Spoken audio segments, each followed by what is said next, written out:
नमस्कार दोस्तों, उमंग स्टडी पे आप सबों का बहुत-बहुत स्वागत है।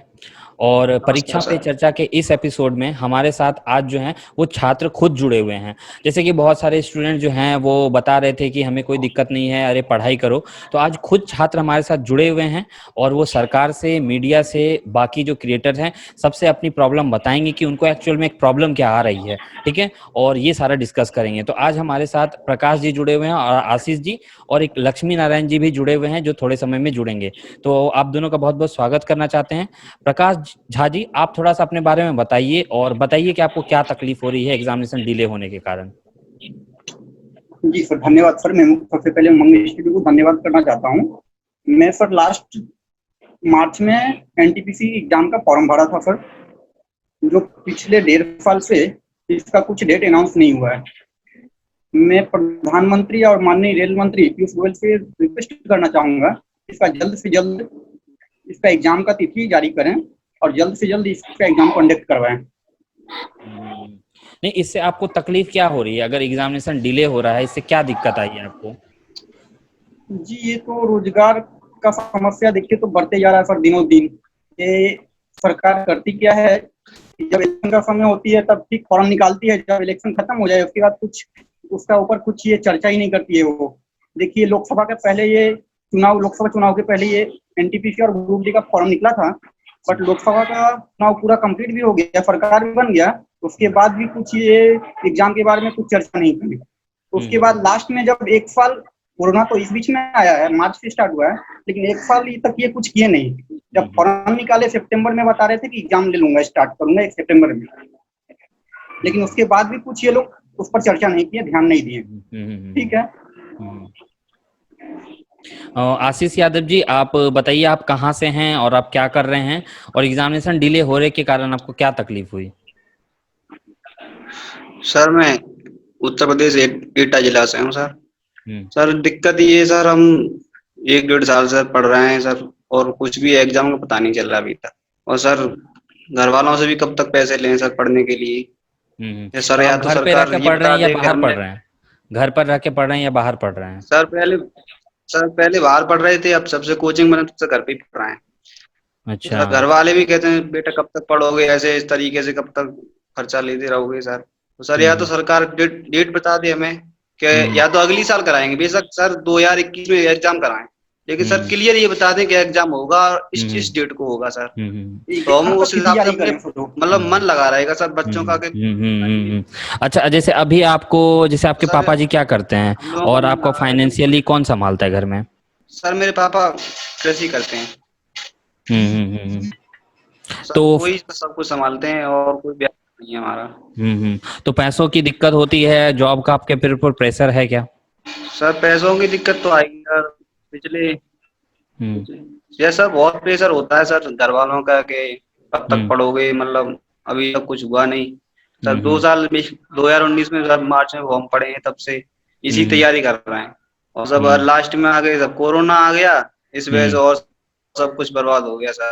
अब हुँ, कोरोना तो चलेगा सर, पता नहीं हुँ। कब तक चले, अच्छा, आपकी लेकिन अब रेलवे की सरकार तैयारी को क्या सोचना पूरी चाहिए है? कि ये सर हमने लगभग तैयारी पूरी कर ली है अपनी। हुँ, हुँ, रिवीजन बस रिवीजन है, वो रिवीजन कर रहे हैं। यस सर हुँ, मैं कॉन्फिडेंस हूँ बहुत पहले से, क्योंकि सर हमने एक हुँ, साल लग के तैयारी की है वहाँ पे, और सब हुँ, आप घर पे आके तैयारी कर रहे हैं, रिवीजन कर रहे हैं लगातार। हुँ, लेकिन सर अभी एग्जाम डेट नहीं, तो उस हिसाब से रिवीजन नहीं हो पाता है सर, जिस हिसाब से डेट पता हो तो उस हिसाब से करते हैं। यस सर बहुत डिप्रेशन फील होता है सर, जब आस पड़ोस के बच्चे एक तो पहले ही भर्ती में लग गए हैं, तो वो कहते हैं कि भाई तुम अब तब भी नहीं लग पाए, और अब सर बहुत डिले हो गया, अब तो एग्जाम ही नहीं हो रहा है, कब हुँ, लगोगे। ये सर बहुत तरीका की सब बातें होती हैं, लेकिन सब झेलनी पड़ती है। सब झेलनी पड़ती हैं। अच्छा, बस एक चीज़ एक और। बस एग्जाम करा दे सर, इतना यही है सरकार से। एक चीज़ और पूछना चाह रहा हूँ मैं आपकी, जैसे कि आपने इसके दौरान जैसे 1.5 साल के लगभग हो चुका है फॉर्म निकले हुए, तो फॉर्म आने से पहले आप किसी और चीज़ की तैयारी कर रहे थे या रेलवे की तैयारी कर रहे थे सर और मैं बताइए। सर मैंने यूपी पुलिस की तैयारी की थी सर, मैंने एग्जाम भी पास कर दिया था, लेकिन मैं हाइट में निकल गया था अच्छा। 41,520 वाली भर्ती में। अच्छा अच्छा अच्छा। और जैसे नहीं, ये पूछ रहा हाँ हूँ कि 1.5 साल से आप क्या रेलवे की ही तैयारी कर रहे हैं? मतलब आपका फिक्स था कि मुझे सर, रेलवे में हाँ होगा। पिछली 1.5 साल तो केवल रेलवे की कर रहे थे ये सर, पिछली 1.5 साल हम्म से केवल हम्म रेलवे की हम्म तैयारी कर हम्म रहे हम्म हैं। हम्म। तो इससे तो मतलब आपको इससे सबसे ज्यादा तकलीफ होनी चाहिए, क्योंकि आपने सोचा कि अरे 1 साल में एग्जामिनेशन हो जाएगा, सब कुछ प्रोसेस हो जाएगा, तो मैं अगर एलिजिबल हूंगा तो हाँ जॉब लग सर, जाएगा। हमने यही सोचा था। हाँ, और अभी हो रहा सर है हमने कि बिल्कुल, हमारा टारगेट यही था कि इस बार सर रेलवे में नौकरी लेनी है सर, हमारा यही हम्म टारगेट था इस बार। लेकिन हम्म। सब कोरोना ने सब सरकार बर्बाद कर दिया है। हाँ, नहीं देखिए, मैं इस और सेंस में सरकार भी पूछना कुछ चाह रहा हूँ कि जैसे आप अब देखो, एग्जामिनेशन होता है, आपका एक एग्जाम नहीं हुआ तो आप दूसरे एग्जाम पे जाते हो।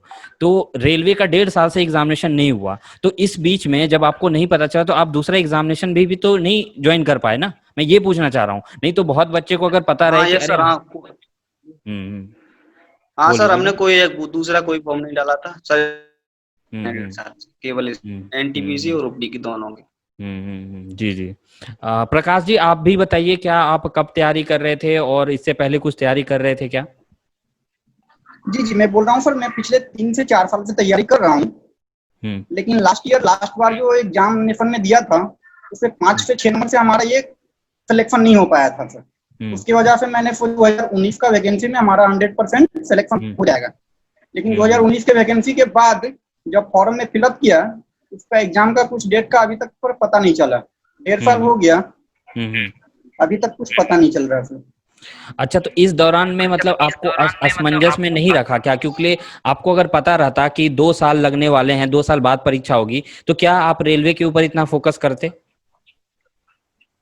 नहीं सर, उतना फोकस में नहीं करता। अगर वो पहले से बता देता कि डेट हम्म तुम्हारा लेट से एग्जाम में लूंगा, तो मैं उस पर हम्म फोकस नहीं करता सर। दूसरे हम्म हम्म बिल्कुल बिल्कुल बिल्कुल। अच्छा, जैसे आपके पापा जी क्या करते हैं और किस तरह की तकलीफें और आपको सुनने को मिलती है, जैसे कि फैमिली का प्रेशर या समाज का प्रेशर या खुद का प्रेशर, किस टाइप की चीजें आपको सुननी पड़ती हैं? जी, मेरे फादर प्राइवेट जॉब करते हैं सर। तो मेरे हम्म फादर से कुछ सपोर्ट मिलता है, जिसकी हम्म वजह से मैं तैयारी कर पाता हूँ। लेकिन आस पड़ोस में और घर में वो ज्यादा ही प्रेशर मिलता है सर। अभी तक कुछ सिलेक्शन नहीं लिया, क्या करते हो, ये सब बहुत सुनना पड़ता है। तो अच्छा, इसमें ये पूछना चाह रहा हूँ कि जैसे कि एसएससी हुआ या आईबीपीएस हुआ, जो कि बैंकिंग वगैरह की परीक्षा लेती है, तो वो एक अपना कैलेंडर निकालती है, एकेडमिक कैलेंडर। तो आपको क्या लगता है कि रेलवे अगर ऐसा कैलेंडर निकालेगी तो बच्चों के लिए बहुत बेनिफिशियल होगा? जी सर, ये आपका बात से मैं 100% सहमत हूँ। रेलवे को भी उसी तरह कैलेंडर निकाल देना चाहिए कि कब इसका एग्जाम डेट पड़ेगा, कब इसका एग्जाम होगा, कब फॉर्म निकलेगा, कब इसका रिजल्ट आएगा। ये सब पूरा एक हम्म साल का कैलेंडर रेलवे को भी निकाल देना चाहिए था। जी बिल्कुल बिल्कुल सही बोले। और जैसे कि मैं ये पूछ रहा था कि रेलवे की जो आपकी तैयारी है वो पूरी तरह से हो चुकी है या उसमें कोई कसर है, और कब आपको लगा था कि आपकी तैयारी बिल्कुल पूरी हो चुकी है और अगर एग्जामिनेशन अभी होता है तो मैं उसको दे के क्वालिफाई कर सकता हूँ? जी 100%, अगर एग्जामिनेशन अभी होता है तो मैं 100% क्वालिफाई करूंगा सर। हमारी तैयारी पूरी है, बट मैं हम्म रिवीजन अभी चालू रखा हूँ। नहीं, मैं ये पूछ रहा हूँ कि किस टाइम में आपकी तैयारी पूरी हो गई थी, किस महीने में आपकी तैयारी पूरी हो गई थी, इस उस वक्त लगता था कि हाँ मेरा हो जाएगा एग्जाम अभी होगा तो? फर्स्ट टाइम एग्जाम फॉर्म निकालने के समय बताया था कि अगस्त सितंबर से एग्जामिनेशन चालू करूंगा। उसी हम्म समय से हम लोग तैयारी चालू कर दिए थे सर। और हम्म अगस्त सितंबर तक हमारा तैयारी पूरा हो चुका था। हम लोग उसी को लेकर चले थे कि अगर सितंबर में एग्जाम ले रेलवे तो हम हम्म। लोग क्वालिफाई करेंगे सर। तो आप लोग का क्या क्या मांग है? चलिए आशीष यादव से पूछना चाहता हूँ कि आप लोग से किन लोगों से आपका क्या क्या मांग है? सर मेरी मांग है सर, रेल मंत्री जी से है कि आप जल्दी से जल्द सर कुछ डेट अनाउंस करने की कोशिश करें, जिससे हम्म हम लोग विद्यार्थियों के मन में एक निराशा ना हो कि हमारा एग्जाम नहीं होगा या हम्म पता नहीं कब होगा। जी सर, मैं सबसे पहले सरकार से, अपने देश के प्रधानमंत्री माननीय नरेंद्र मोदी से और रेल मंत्री पीयूष गोयल से अनुरोध करना चाहता हूँ, जल्द से जल्द एनटीपीसी एग्जाम का परीक्षा तिथि जारी करें। हम्म और सभी को जल्दी से जल्दी इसके हम्म। प्रति ये, और सभी स्टूडेंट को इसके प्रति जागरूक होना चाहिए सर। जी जी जी। बिना जागरूक हुए किसी को ये कुछ होगा नहीं। उसके कान में जब तक हम्म नजर नहीं जाएगा हम्म। माननीय रेल मंत्री को और प्रधानमंत्री को, तब तक इसके बारे में वो लोग चर्चा नहीं करेंगे इसके विषय में। तो जी। इसके लिए मैं नहीं। सबसे सभी बोल। स्टूडेंट से रिक्वेस्ट करना चाहता हूँ कि अभी हम्म तो खैर कोरोना का ये है कि हम्म जितना ज्यादा हो सके, जैसे हम्म उमंग स्टडी और एग्जामपुट ने चलाया था हैशटैग हम्म एनटीपीसी एग्जाम कराओ, एग्जाम डेट जारी हम्म करो, ऐसे ज्यादा हम्म। से ज्यादा वो लोग ट्वीट करें सभी स्टूडेंट। ठीक है, चलिए प्रकाश झा जी, मैं इसको एंड कर देता हूँ, ठीक है। इसको एडिट करके मैं जिस हिसाब से लगेगा मैं डाल दूंगा, ठीक है। और फिर कभी जरूरत होगी तो आपको जरूर बुलाऊंगा, और ऑल द बेस्ट आपके एग्जामिनेशन के लिए। और मैं जितने भी उमंग स्टडी के व्यूअर्स हैं उनसे रिक्वेस्ट करना चाहूंगा कि ज्यादा से ज्यादा लोग जो है इस वीडियो को शेयर करें, क्योंकि देखिए रेल मंत्री से अगर गुहार कर रहे हैं प्रकाश झा जी, या कोई भी स्टूडेंट कर रहा है, तो वो डायरेक्ट उनके तक नहीं पहुंचेगा, कभी नहीं पहुंचेगा अनटिल अनलेस आप इस वीडियो को ज्यादा से ज्यादा शेयर नहीं करोगे। ज्यादा से ज्यादा शेयर करोगे तभी ये वीडियो वहां तक पहुंच सकता है। तो प्लीज आप सभी से रिक्वेस्ट है कि इस वीडियो को ज्यादा से ज्यादा शेयर कीजिए, और ट्विटर पे हमें फॉलो कीजिए, क्योंकि कैंपेन हम लोग वहीं पर चलाते हैं। इस वीडियो को देखने के लिए बहुत बहुत धन्यवाद। वीडियो को लाइक करिएगा और चैनल को सब्सक्राइब करिएगा। और फिर से मैं सभी प्रकाश झा जी और आशीष यादव जी का बहुत बहुत धन्यवाद देना चाहता हूं कि उन्होंने हमारे साथ जुड़ा और अपने जितने भी मुद्दे थे वो उठाए। धन्यवाद।